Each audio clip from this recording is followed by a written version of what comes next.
Ngayon po, may mga seryosong aligasyon ng paggamit at pagkalulong sa cocaine sa loob ng maraming taon na isang malinaw na paglabag sa Comprehensive Dangerous Drugs Act of 2002. Ang batas na ito ay naglalayong sugpuin ang paglaganap ng mga iligal na droga at parusahan ng mga individual na sangkot sa mga ganitong gawain. Hindi po maaaring ipawalang bahala ni BBM ang mga aligasyon na ito. Bilang pinuno ng bansa, meron po siyang tungkulin na magbigay ng magandang halimbawa at sundin ang mga batas na kanyang ipatutupad. Kailangang magsagawa si BBM ng drug test upang patunayan na siya ay hindi gumagamit ng illegal droga. Ang kanyang pagkabigong gawin ito ay magdudulot ng duda sa kanyang moral na otoridad na mamuno ng ating bansa.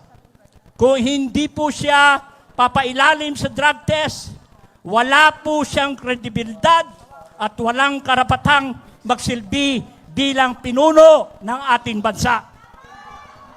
At sa ganitong sitwasyon, nararapat lamang na siya ay magbitiw sa kanyang posisyon upang mapanatili ang integridad ng pamahalaan at batas.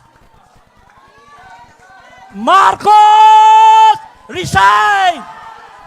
Marcos! Resign!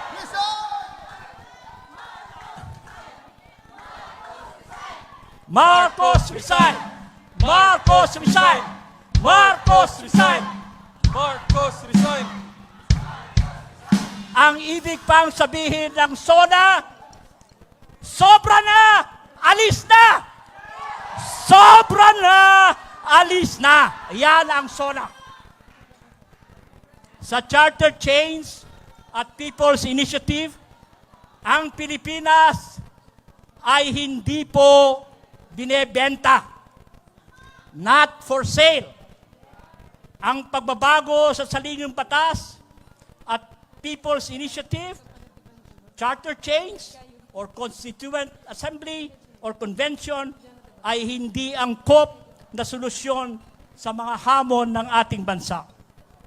Sa ilalim ng kasalukuyang administration, ang pagnanais na baguhin ang saligang batas ay naglalayong palakasin ang kapangyarihan ng nasa kapangyarihan na at bawasan ang karapatan ng mga mamamayan. Hindi natin maaring ipagbili ang ating kalayaan at demokrasya sa mga politikong nagnanais na maghari ng walang balakid. Dapat nating panatilihin ang mga institusyong demokratiko at ang mga prinsipyo ng batas na nagtatanggol sa karapatan at kapakanan ng bawat Pilipino. Tinututulan natin ang anumang hakbang patungo sa authoritarianismo at diktadura.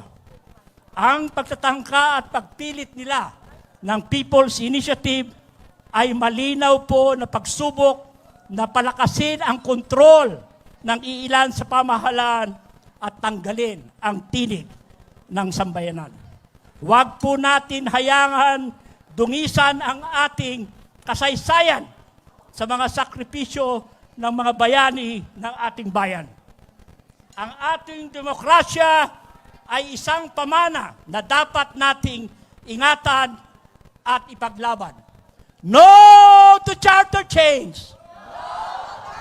No to People's Initiative! Ipaglaban natin ang isang Pilipinas na tunay na malaya at demokratiko.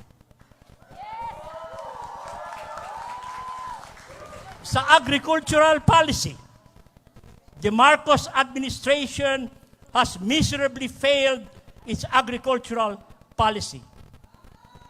The present SONA in agriculture is characterized by subsistence focus, where many farmers operate at subsistence level due to outdated and inefficient agricultural policies. Outdated agricultural policies and neglect of modernization and technological advancement. And there is a failure of agrarian reform.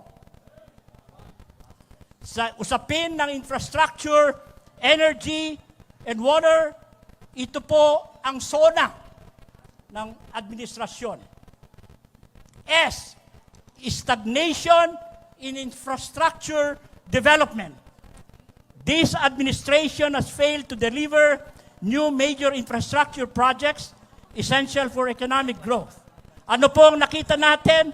Nakafocus po siya sa isang extravagant project like the Taylor Swift concert Ready Stadium na nagkakahalaga ng 32 billion pesos.